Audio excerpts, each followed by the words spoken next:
यश नाम का एक लड़का इंजीनियरिंग की पढ़ाई करने के लिए अहमदाबाद आया था और यहाँ पर वो हॉस्टल में रह रहा था। उसके पिताजी की सरकारी नौकरी थी, इसलिए वे यश को हॉस्टल खर्च के ठीक ठाक पैसे भी देते थे। हॉस्टल लाइफ में तो हम सब जानते ही है कि कितनी सारी मौज मस्ती होती है। यश भी अपने हॉस्टल लाइफ को भरपूर एंजॉय कर रहा था।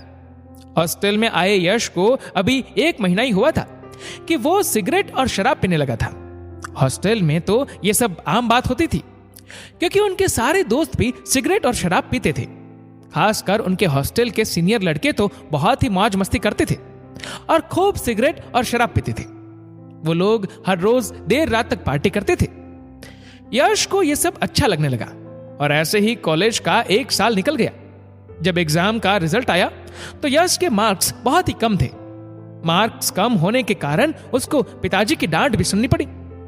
पिताजी ने समझाया कि बेटा, आजकल कंपटीशन बहुत चल रही है, इसलिए तुम्हें पढ़ाई में ध्यान देना चाहिए। पिताजी की बात सुनकर यश ने पढ़ाई में ध्यान देना शुरू किया, पर उसका मन पढ़ाई में बिल्कुल भी नहीं लग रहा था। वो तो पहले जैसे ही देर रात तक पार्टी करता था। देर रात तक पार्टी करने की वजह से वो सुबह जल्दी नहीं उठ पाता था। कॉलेज में हर रोज लेट जाने के कारण उसे प्रोफेसर से भी डांट पड़ती थी। एक दिन वो अपने दोस्तों के साथ रात को अपने घर से हॉस्टल के लिए वापस आ रहा था।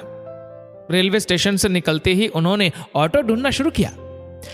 रेलवे स्टेशन से हॉस्टल का रास्ता करीब 5 किलोमीटर जितना था। उस वक्त रात के 1:30 बजे थे।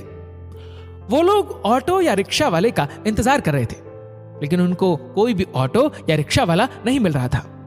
करीब 1 घंटे के इंतजार के बाद उन लोगों को एक ऑटो मिल गई। बहुत ज्यादा वक्त के बाद ऑटो मिली थी, इसीलिए उन लोगों ने ऑटो वाले से मोल भाव भी नहीं किया था और बैठ गए थे। थोड़ा आगे जाते ही यश ने ऑटो वाले से पूछा कि आप इतनी देर रात को क्यों ऑटो चलाते हैं? जहां तक मुझे पता है यहां पर कोई भी ऑटो वाला इतनी रात को नहीं मिलता है। ऑटो वाला ने कहा, हाँ बेटा, तुम्हारी बात सच है। यहाँ के सारे ऑटो वाले रात के 12 बजे तक ही काम करते हैं। यश ने कहा कि तो फिर आप क्यों इतनी देर रात तक काम करते हो?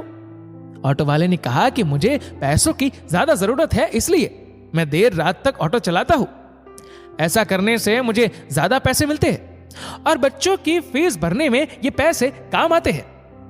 यश ने कहा कि आपको देखकर लगता है कि आप पढ़े लिखे हो, तो फिर आप ये ऑटो चलाने का काम क्यों करते हो? ऑटो वाले ने कहा कि जी, मैं पढ़ा लिखा हूं, मैं इंजीनियरिंग करता था, पर उस वक्त में ज्यादा पढ़ाई पे ध्यान नहीं देता था और सुबह जल्दी भी नहीं उठता था।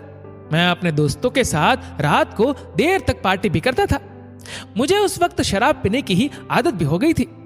इस वजह से मैं इंजीनियरिंग में फेल हुआ और इंजीनियरिंग पूरी करने का मन भी नहीं था, इसलिए छोड़ दिया और ये ऑटो चलाने का काम शुरू कर दिया। ये सब बातें सुनकर यश के और उनके दोस्तों के होश उड़ गए। उन लोगों ने उसी रात को फैसला किया कि हम सब आज से पढ़ाई में पूरा ध्यान देंगे और देर रात तक पार्टी भी नहीं करेंगे।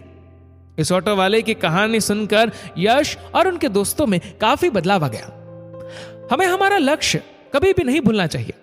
अगर हम पढ़ाई करते हैं तो फिर हमें पूरा ध्यान सिर्फ पढ़ाई में ही देना चाहिए, ताकि बाद में हमें इस ऑटो वाले की तरह पछताना ना पड़े।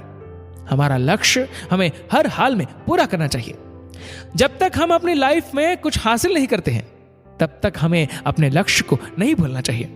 सुबह अलार्म से पहले हमें अपना लक्ष्य जगाए, ऐसा होना चाहिए। दोस्तों, इस वीडियो को लेकर आपकी क्या राय है नीचे कमेंट करके जरूर बताएगा। और अगर आपको वीडियो अच्छा लगा हो तो इस वीडियो को लाइक करेगा, शेयर करेगा ज्यादा से ज्यादा लोगों तक, और ऐसी ही और भी इंस्पिरेशनल वीडियोस के लिए सब्सक्राइब करें हमारे यूट्यूब चैनल को और फेसबुक पर फॉलो करें हमारे पेज को। धन्यवाद।